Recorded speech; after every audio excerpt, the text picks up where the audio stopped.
Hello, good evening everyone. This is Ekta Agrawal. So today we'll be studying the environment section of the Vision IAS workbook, right? So we'll be studying it from a different angle. So I hope you are excited to begin this. Let's begin. Right. So we'll be starting with a very interesting topic that is called as biofuels. Biofuels.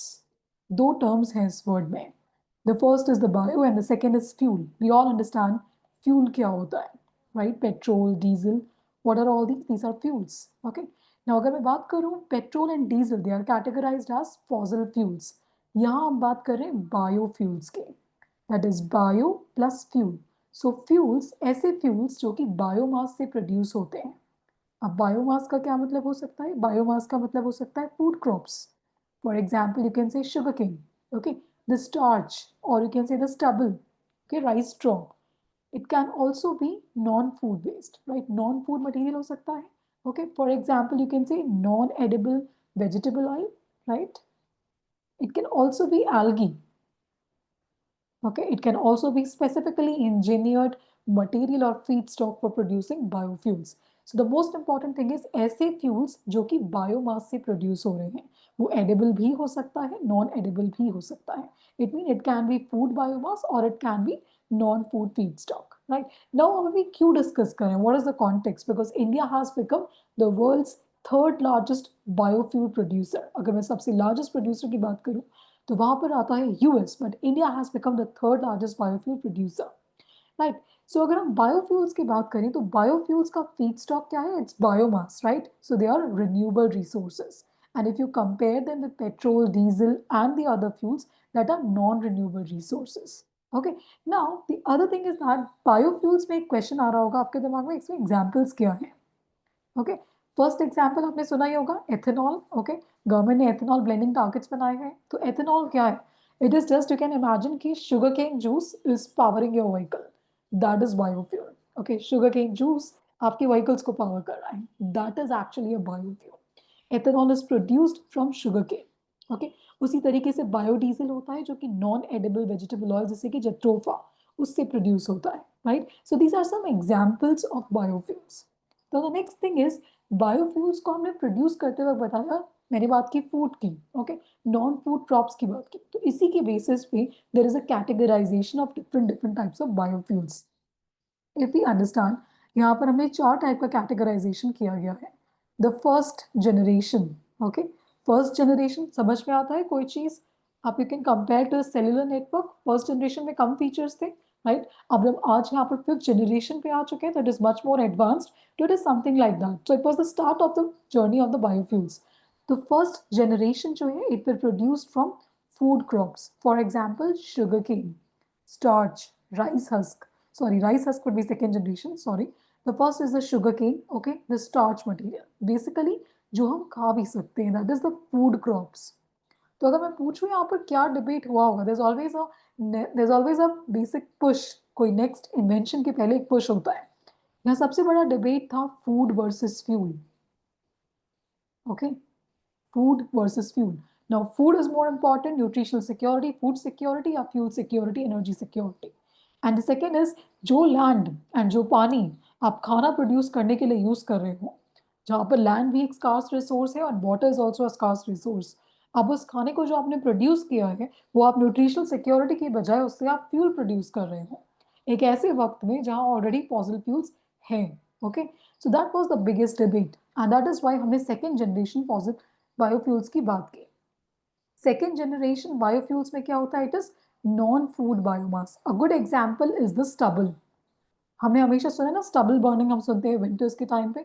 अब imagine करिए ये stubble जो कि burn हो रहा है, अब ये बर्न ना होकर स्टबल किसी फ्यूल में कन्वर्ट हो जाए, कितना फायदा होगा? इमेजिन, ना ही वो एमिशंस होंगे, राइट, ना ही पोल्यूशन होगा. एटलीस्ट जो स्टबल बर्निंग का शेयर है वो पार्ट रिड्यूस हो जाएगा. एंड मोस्ट इंपॉर्टेंटली ये जो वेस्ट था, ओके, जो फार्मर्स के लिए बिल्कुल एक वेस्ट प्रोडक्ट है, वो उनके लिए एक इनकम सोर्स बन रहा है. We can think about rural development. Okay, rural economy में कितना पॉजिटिव पुश देगा, that is the other thing. Also because हम नॉन फूड बायोमास की बात कर रहे हैं, एग्रीकल्चरल रेसिड्यूज के साथ साथ एनिमल रेसिड्यूज, वो सब भी इसमें यूज हो सकते हैं. So waste to wealth, waste to energy का भी कॉन्सेप्ट हम यहाँ से देख सकते हैं. The third generation biofuel is a very specific thing. They are produced from the algae. For example, recently ISRO is working on this. Okay, they are working in collaboration with other organizations to develop the algae-based biofuels. Okay, the next is about the fourth generation. Fourth generation के लिए specifically कुछ genetically modified microorganisms का use किया जाता है for producing the fourth generation biofuels. Now, generally mains में भी question पूछा जा चुका है, यू शुड नो अगर बायोफ्यूल्स की बात हो रही तो बायोफ्यूल्स क्यों इतने इंपॉर्टेंट है हमारे लिए, right? Firstly and most importantly biofuels they are important because environment benefits होंगे. क्या एनवायरमेंट बेनिफिट्स होंगे यहाँ पर? नाउ इमेजिन, अभी हमने बात की स्टबल की. स्टबल हम बर्न कर रहे हैं, उससे क्या हो रहा है? कार्बन एमिशन हो रहे हैं, पोल्यूशन हो रहा है. Okay, that is a direct way. Indirectly हम फॉसिल फ्यूल को रिप्लेस करने की बात कर रहे हैं बायोफ्यूल से. So जो carbon emissions होंगे they can be reduced by up to 80%. Okay, that is the biggest benefit. Because हम climate change की बात कर रहे हैं, climate change mitigation की बात कर रहे हैं, तो इस context में हम जितना से ज़्यादा अपने carbon emissions को कम कर सकें उतना हमारे लिए यहाँ पर अच्छा होगा, right? Secondly, अभी हमने बात की waste to wealth. वो stubble जो कि waste है, okay? Similarly, sugarcane production के बाद जो आपका waste material है, right? That is being used, okay? तो यहाँ पर वेस्ट एस्पेक्ट आपके इनकम जनरेशन का कंपोनेंट बन रहा है. तो मैं क्या बोल सकती हूँ, ये रूरल इकोनॉमी के लिए एक बहुत ही फायदेमंद चीज होगी. सर्कुलर इकोनॉमी का भी हम यहाँ बेनिफिट देख सकते हैं. Okay, now this is a waste, now this is converted into energy, right? इससे आप वेस्टेज कम कर रहे हैं, वेस्टेज से भी एमिशंस होते हैं. Okay, if you read the reports of like IPCC, हमने देखा है वहां पर कि wastage is also a very big contributor to the carbon emissions. Okay, waste management एक अलग कॉस्ट इनकर करता है, वो कॉस्ट भी बच जाएगी, प्लस उस वेस्ट से हमने एनर्जी प्रोड्यूस कर ली, राइट? एंड इनकम जो एडिशनली फार्मर्स को मिल रही है वो ओवरऑल रूरल इकोनॉमी में, चाहे उनके न्यूट्रिशन में हो सकता है, चाहे वो आपके वुमेन एम्पावरमेंट के एंगल पे भी हो सकता है. More women farmers are part of this, right? The other applications इसमें क्या हो सकते हैं, तो जो डिफरेंट चीज़ें प्रोड्यूस हो रही हैं, जैसे रिन्यूएबल मेथनॉल इसमें प्रोड्यूस हो रहा है, उसके जो बाई प्रोडक्ट्स हैं उसके डिफरेंट इंडस्ट्रियल एप्लीकेशंस वहाँ पर होंगे, राइट? सो हम देख सकते हैं. And the most important thing is the energy security for India. आपको ये पता होगा कि India around 80% of its energy needs import करता है. We are import dependent for our energy needs like petrol. Okay, now अगर हम बायोफ्यूल्स पे अपनी डिपेंडेंसी बढ़ा देते हैं, for example that is the reason कि हम एथेनॉल ब्लेंडिंग की बात कर रहे हैं, ताकि हमारी रिक्वायरमेंट यहाँ पर कम हो जाए. Okay, petrol, right, the imported fuel की. सो अगर ये कम होती है तो हमारी इंपोर्ट डिपेंडेंसी कम होगी. Okay, we can see the impact on the aspect of foreign exchange, okay, on our currency. And most importantly, जैसे अभी फॉर एग्जाम्पल एक वॉर चल रही है, situation like Israel Iran. Now main क्या हुआ इस कॉन्टेक्स्ट में, क्या हुआ? Oil prices they surge again, right? And we are again facing that scenario कि ऑयल प्राइसेस पे इम्पैक्ट पड़ने वाला है. तो ऐसे सिनेरियो में अगर हमारी overall global dependency, you can see हमारी इंपोर्ट डिपेंडेंसी अगर कम है, हम डोमेस्टिकली अगर सेल्फ सफिशिएंट है इस चीज़ में, तो हमारी वोलेटिलिटी का जो इम्पैक्ट होगा, ऐसे जो इंसिडेंट्स होते हैं लाइक वॉर्स और डिफरेंट और चीज़ें हो सकती हैं, तो उसका इम्पैक्ट इंडिया पे कम होगा. तो इंडिया की एनर्जी सिक्योरिटी क्या होगी, उससे इंप्रूव होगी. When you are writing this statements इन योर मेंस आंसर्स, आपको एक्सप्लेन करना होगा with proper facts like this as we discuss right now. Now this is it, but कुछ चैलेंजेस भी हैं बायोफ्यूल में, right? That is the reason ना कि अभी तक हम अपने 25%, राइट, 2025 तक हमारा 20% ब्लेंडिंग टारगेट है, but we are around like 13 to 14%. So what is the reason? क्या रीजन है कि हम उस टारगेट को अचीव नहीं कर पाए हैं अब तक? Okay, on what are the different challenges? सबसे बड़ा चैलेंज फीड स्टॉक, जिस चीज से आपका बायोफ्यूल प्रोड्यूस होता है. The feed stock availability is not the problem, the continuity is the problem. उसकी कंसिस्टेंट सप्लाई एक प्रॉब्लम है. ओके, फॉर एग्जाम्पल आप स्टबल की बात करें, okay, we can get the supply of stubble mainly during the winters, you can say just after the summer season, but it is not necessary कि आपका ये continuity और consistency available रहती है सप्लाई में, the feed stock, right? The second and the other challenge is the infrastructure. Most importantly कोई storage systems, especially at decentralise levels, because हम बात कर रहे हैं फॉर एग्जाम्पल राइसेस के. ओके, ना डिफरेंट डिफरेंट एरियाज में ये चीज़ें प्रोड्यूस हो रही हैं. क्या हमारे पास डिसेंट्रलाइज स्टोरेज कैपेसिटी है? क्या हमारे पास उसके ट्रांसपोर्टेशन के लिए कैपेसिटी है ताकि हम उसको एटलीस्ट सेंट्रलाइज स्टोरेज में कर सके? या उसमें जो कॉस्ट इनकर होगा, क्या उस चीज़ के बारे में हमने सोचा है, right? The second thing. And the third most important thing is food security versus fuel dilemma.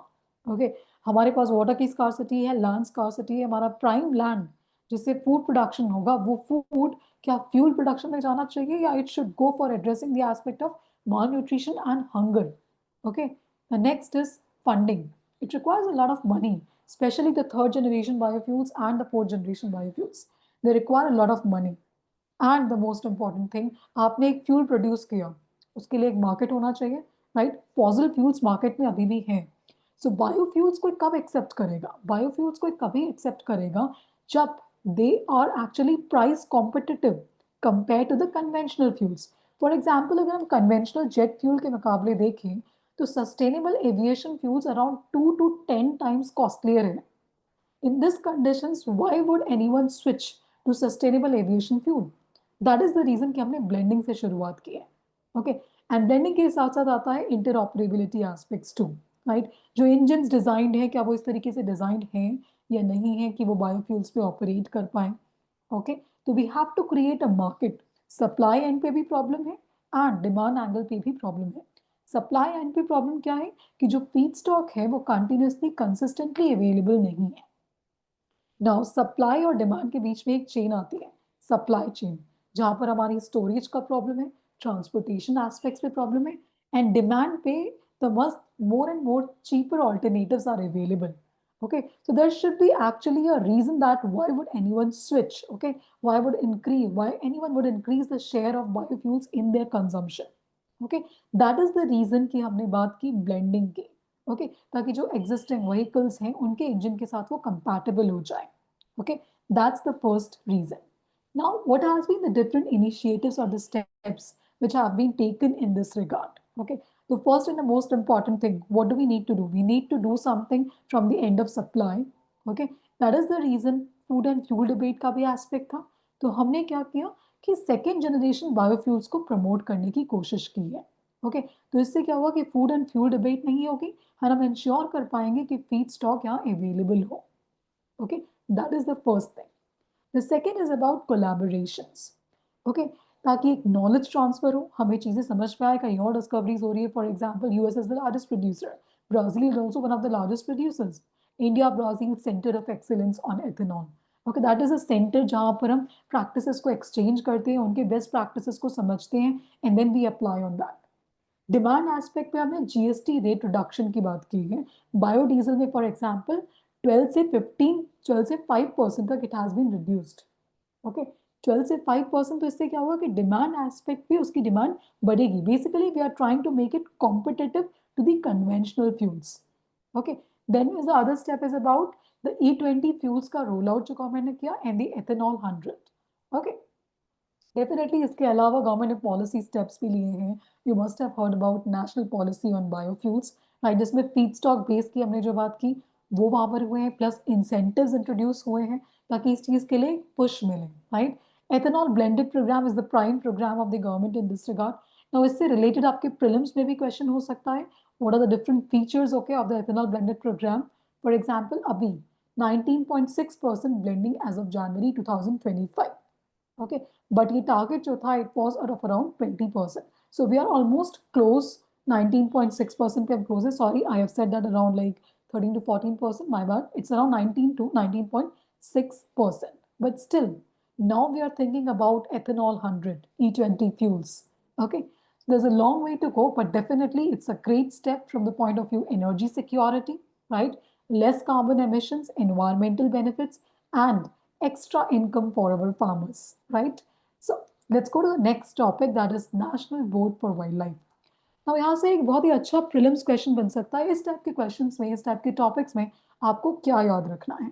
Okay, national board for wild life, ये एक गवर्नेंस पर्सपेक्टिव पे हम देखते हैं, environmental governance. Okay, now first and the most important thing, क्या ये एक statutory body है? नाउ यूपीएससी में जो क्वेश्चन होगा उसमें लिखा होगा it is not a statutory body. That statement would be wrong, because ये एक स्टैट्यूटरी बॉडी है. और अगर मैं बात कर रही हूँ कि एक स्टैट्यूटरी बॉडी है तो किस एक्ट के अंदर इसका स्टैब्लिशमेंट हुआ है? It is wild life protection act 1972. यहाँ पर कोई और भी एक्ट हो सकता है, एनवायरमेंट प्रोटेक्शन एक्ट हो सकता है, any other act they can put over here. Okay, Indian forest act etcetera. But आपको रिलेट करना है, national board for wild life की बात हो रही है तो वाइल्ड लाइफ प्रोटेक्शन के लिए ही बनाया गया होगा, that's obvious thing. So wild life protection act 1972। Now अभी ये न्यूज में क्यों है, क्योंकि इसकी रीसेंट मीटिंग ऑलमोस्ट 10 years के बाद हो रही है। इसकी लास्ट जो फुल बॉडी मीटिंग थी वो 2012 में हुई थी, right. Now we need to understand ये बहुत एक क्रूशियल बॉडी है, राइट, जो इंश्योर करती है कि डेवलपमेंट प्रोजेक्ट्स का इम्पैक्ट वाइल्ड लाइफ में मिनिमल से मिनिमल हो, राइट। जो भी गवर्नमेंट की डेवलपमेंट पॉलिसीज हैं वो एनवायरमेंटल प्रायोरिटीज के साथ अलाइन हो रही हैं, राइट। जो लोकल कम्युनिटीज इन प्रोजेक्ट से अफेक्ट होती हैं उनका कंसर्न, उनका से इसके डिसीजंस में लिया जा रहा है। But we can see that this meeting is happening after 10 years. Okay, keeping in view the fact that this is taking so much crucial decisions.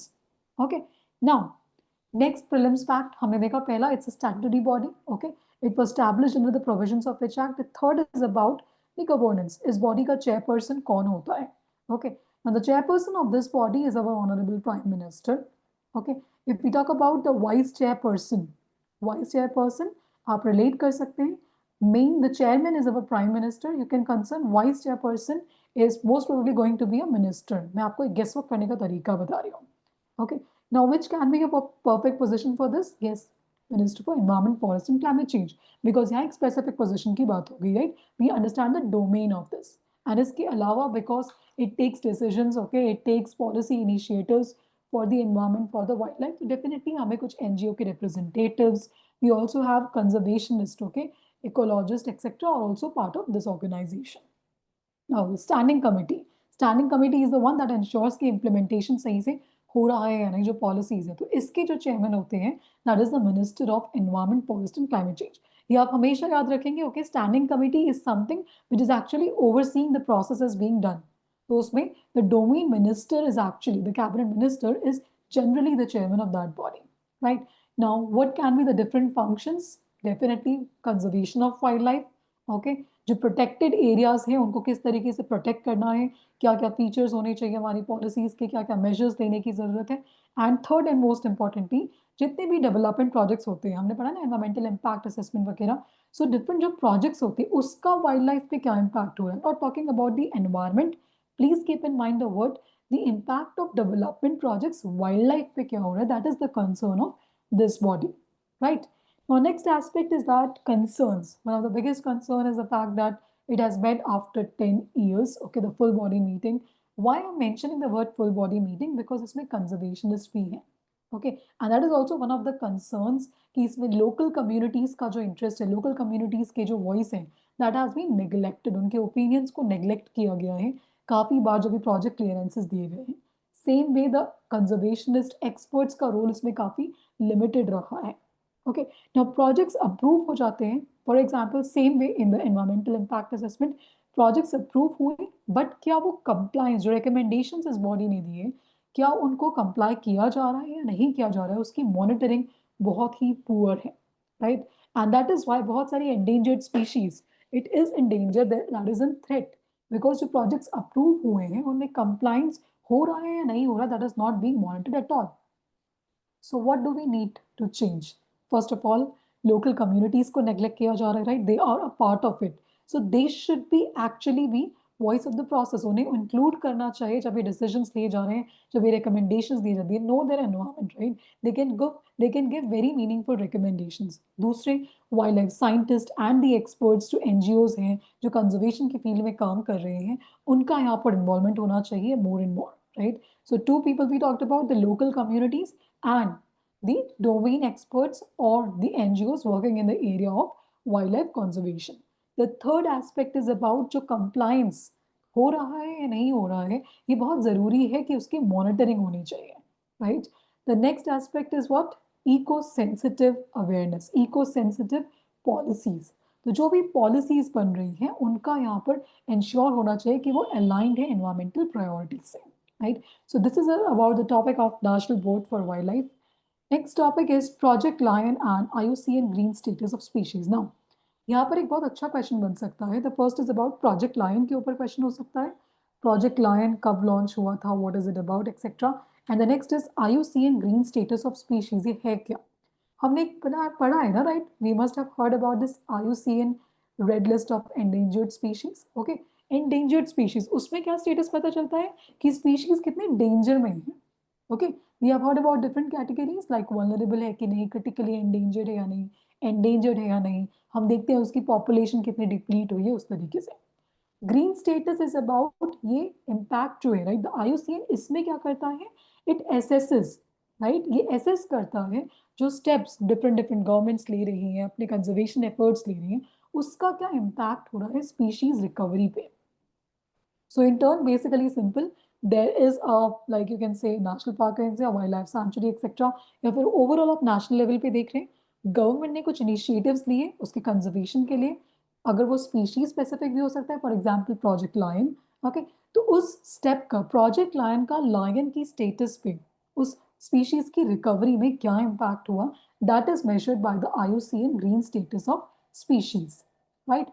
Now the next thing is the project lion. Okay, क्या findings थी IUCN green status of species थी, that is exactly not important, but एक बात यहाँ बहुत important है, and that can be a question in the UPSC prelims, कि इसमें हर type के organisms को status को measure किया जाता है, that is wrong। अगर ये statement लिखा है तो वो गलत है, because it is including all the species except microorganisms। Okay, microorganisms इसमें नहीं included होते हैं, bacteria, fungi and all, they are not included as part of this green status of species। Okay, ये आपको याद रखना है। तीसरी चीज, ये कोई रिप्लेसमेंट नहीं है रेड लिस्ट का, ये भी एक स्टेटमेंट हो सकता है, ये उसका कॉम्प्लीमेंट करता है। रेड लिस्ट अगर बताती है कितनी डेंजर में है, फिर उसको देखकर गवर्नमेंट ने स्टेप लिया, okay, then IUCN green status उस स्टेप का इम्पैक्ट मेजर कर रहा है। ओके, लेट्स से हमने बोला कि पॉपुलेशन डिक्लाइन हो रही है, तो किसी गवर्नमेंट ने कुछ यहाँ पर इनिशिएटिव लिया, फिर उसके बाद ग्रीन स्टेटस ये मेजर करेगा कि उस स्टेप का क्या इम्पैक्ट हो रहा है, पॉपुलेशन इंक्रीज हो रही है, स्टेबल हुई है, या फिर से डिक्लाइन हो रही है, राइट, तो ये कॉम्प्लीमेंट करता है। प्रोजेक्ट लायन क्या है, प्रोजेक्ट लायन डेफिनेटली क्या करेगा, एशियाटिक लायंस की बात हो रही है तो उनके कंजर्वेशन के लिए काम करता है। ओके, नाउ इसका इम्प्लीमेंटेशन डेफिनेटली, बिकॉज अभी जो प्रेजेंट स्टेटस है Asiatic lion, now species specific जो क्वेश्चंस हैं आपने देखे होंगे प्रीलिम्स में किस तरीके से पूछता है, sometimes they go into little detail, right, कि उसका फीचर्स क्या क्या है, नॉक्टर्नल हैबिट है या नहीं है। सो अगर हम हैबिटेट की बात करें तो आपने देखा होगा grasslands, okay, most of the आप देख सकते हैं जहाँ पर टाइगर रेंज है, they are mostly dry deciduous और like dry to very mostly dry deciduous forest जहाँ पर grasslands and savannas, okay, dense scrub and open woodland, they are not dense forest as such, rain forest वगैरह में ये नहीं मिलता है। तो कभी कभी आपको अगर ये याद करना है ना कि कहाँ लायन मिलता है, उससे अच्छा आप ये याद करिए कि कहाँ ये नहीं मिलता है। जैसे for example dense forest, it will not be found in these areas. UPSC का एक वर्ड यहाँ पे एक स्टेटमेंट डेफिनेटली इसको इंक्लूड कर सकता है। ओके, सो कहाँ नहीं मिलता है इन चीजों को ध्यान रखिए, then only you can remember better. Okay, next is about, we know that अभी currently, now there can be about a statement कि lion in India is found in XYZ places, but this can be wrong अगर वो गुजरात के बाहर है। So it's only in the only, generally हम extremes को ignore कर देते हैं, but only, okay, only is important because इस वक्त lion is only present in the गिर landscape गुजरात में जो है, right। नेक्स्ट हमें थोड़ा सा पता होना चाहिए कि वो नॉक्टर्नल हैबिट है या नहीं, तो ये नॉक्टर्नल हैबिट होती है। यूपीएससी ने इसमें ये भी पूछा हुआ है, लाइक जेस्टेशन पीरियड की भी बात की हुई है, तो हमें लाइफ स्पैन का भी आइडिया थोड़ा होना चाहिए। इट्स अराउंड 16 to 18 ईयर्स का लाइफ स्पैन होता है। ग्रुप्स में रहते हैं कि प्राइड्स में, that is lives in prides. Okay, तो थोड़े कुछ ऐसे फैक्ट्स आप देख सकते हैं। Male lions and female lions के बीच में क्या डिफरेंस होता है, who are the larger ones among them, इतनी कभी कभी details they are asking this, they have asked this in 2021 also, right, so we need to know about it, they have asked about like African lion, okay, and the other things, okay। So now we need to remember like exactly इसकी population कितनी है, exact याद करने की जरूरत नहीं है, आप एक range याद कर सकते हैं, और दूसरा trend याद करना है आपको कि population increase हो रही है कि decrease हो रही है। So population has increased over a period of time, right? Conservation status is always asked, endangered है कि critically endangered है, vulnerable है, ये आपको याद रखना होगा। तो lion is vulnerable at this point of time according to IUCN, okay. And sites में ये कौन से शेड्यूल में इंक्लूडेड है ये भी आपको पता होना चाहिए, दैट इज शेड्यूल 1, ओके। इसमें डिफरेंट सब स्पीशीज हैं, but I think that detail would be sufficient. अगर एग्जाम में प्रीलिम्स में क्वेश्चन आता भी है, सो आप हर चीज याद करके नहीं जा सकते हैं, कुछ चीजें आपको उनके बेसिस पे फिल्टर करके ही इसको सॉल्व करना होगा, okay. Now next, see, it is very rare that they would specifically ask a mains question on lion के ऊपर, but still we'll see that they have conservation project है। आप देख सकते हैं इसमें, आप रीड कर लेना आगे कौन कौन से इनिशिएटिव्स यहाँ पर गवर्नमेंट ने लिए हैं। Okay, now again I told you dry deciduous forest, right? ये लैंडस्केप में ड्राई डिसीडियस फॉरेस्ट की बात हो रही है।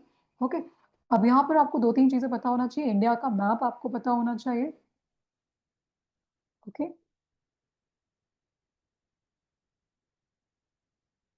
इंडिया के मैप में अगर मैं आपसे पूछूं कि ड्राई डिसीडस कौन कौन से रीजन में है, थॉर्नी फॉरेस्ट कौन कौन से रीजन में है, right? So this is the area. Okay, mostly the interior areas, and आप देखेंगे most of the tiger range जहाँ हम टाइगर देखने जाते हैं, right? Kanha, Bandhavgarh, these are in these regions, oh sorry, this regions, yeah. So here आप देख सकते हैं लायन के बारे में। तो ये ड्राई डिसीडस फॉरेस्ट की बात हो रही है, मैं इन जनरल ड्राई डिसीडस की बात कर रही हूँ, ठीक है? लायन की बात नहीं कर रही हूँ अभी।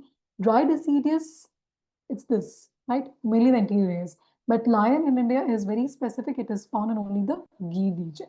Okay, tiger की हम बात करेंगे तो टाइगर का डिस्ट्रीब्यूशन आप देखेंगे mostly tiger in these regions. Okay, it's also found in a similar range like the lions. Okay, now the next topic is about the river dolphins.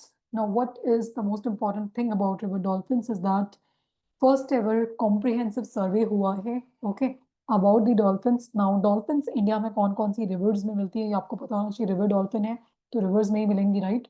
Ganga में है, ब्रह्मपुत्रा में है, एंड इंडस रिवर बेसिन, इन तीन rivers में India में river dolphins मिलती हैं। Okay, so what do we know about, इसमें तीन चार फैक्ट्स हैं जो कि काफी पॉपुलर है, okay, that you should no. मैंने आपको बताया कि अभी यहाँ पर एक रिपोर्ट रिलीज हुई है जिसका नाम है population status of river dolphins in India 2024। Okay, now इस रिपोर्ट के अकॉर्डिंग एग्जैक्टली क्या हुआ है आपको नहीं याद रखना है, आपको ट्रेंड याद रखना है। ओके, जनरली हम कोई भी एनवायरमेंट का क्वेश्चन जब टिक करते हैं, ओके, तो वी अज्यूम कि नेशनल एक्वाटिक एनिमल है Gangetic river dolphin for instance, तो वी अज्यूम कि इसका स्टेटस इंप्रूव हो रहा होगा, बट जरूरी नहीं है। सो इस रिपोर्ट के according there has been a decline in population of Ganges river dolphins. ये एक डिफरेंट फैक्ट है जो आपकी जनरल अंडरस्टैंडिंग से अलग होगा, बिकॉज जनरली वी अज्यूम कि अगर फोकस है तो पॉपुलेशन इंक्रीज हुई होगी। No, there has been a decline.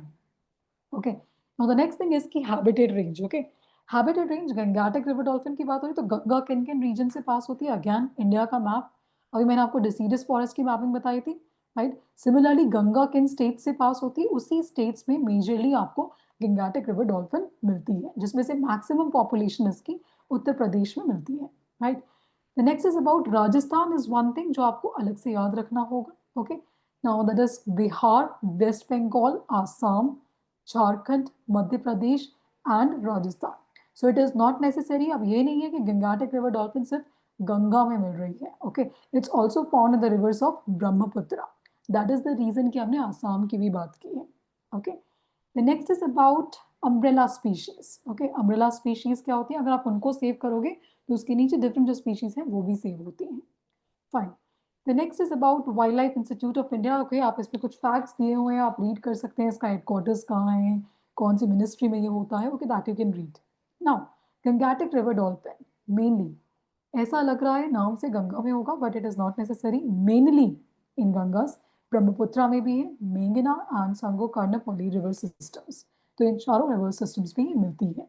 Okay, the other fact is about, generally statement होता है India has got 100% of world's Gangetic river dolphin. Okay, मतलब कि जो एंटायर पॉपुलेशन है गंगस रिवर डॉल्फिन की वो इंडिया में ही मिलती है। बट मैंने वहां पर क्या बोला? I said Brahmaputra also. Okay, Brahmaputra India के बाहर भी है। Okay, so it is possible that Gangetic river dolphin India के अलावा डिफरेंट कंट्रीज में भी हो सकती है। सो इंडिया में it is around 90%, it is not 100%। Remember this fact because यहाँ यूपीएससी आपसे ट्रिक करेगा। The third is the national aquatic animal of India, इसे हम सू करके प्रोनाउंस करते हैं। Okay, the next aspect is about, again आपको आईयूसीएन स्टेटस याद होना चाहिए, उसका साइट्स में वो है या नहीं, किस शेड्यूल में है, that you have to remember. Next is the Indus river dolphin. Indus river dolphin Punjab का स्टेट एक्वाटिक एनिमल है। ओके, ये कैसे नेविगेट करता है? That's a very interesting that echo location. Okay, echo release करता है and that based on that it's understands the location, इसके हिसाब से it navigates. Why? Because it is actually blind. Okay, that is why वो ecolocation पे base करता है। It's blind, right? So it cannot see, तो ecolocation के basis पे वो मूव करता है। एंड ये मेनली इंडस रिवर सिस्टम में है। इंडस रिवर सिस्टम में है तो ये इंडिया में भी होगी और पाकिस्तान में भी है, right? So Indus river system in Pakistan and India में that is Beas river in Punjab, it is a part of the Indus river system. Okay, इसका लोकल नेम बलान है, आप ये चीजें देख सकते हैं आगे। डिफरेंट थ्रेड्स की बात हो रही है, just go through it in once, okay, you will get an idea about it. Indian initiatives क्या लिए गए हैं, इट्स वेरी रेयर कि आप इस पर मेंस क्वेश्चन आएगा। Just go through it like dolphin day etcetera, dolphin research and all, right? So with this, we complete the first part of environment. We'll be taking up the other topics in part two. There will be three parts for the environment section, right? In part two, we'll take up the rest of the mains kind of topic, and news and shorts will be taken up in the part three, right? So till then, read the topics again. जो आपको मैंने बताया है उसको समझिए, ठीक है? Reading एक बार अपनी कंप्लीट करो, and उसके बाद try to solve the questions from these topics given at the end. Thank you.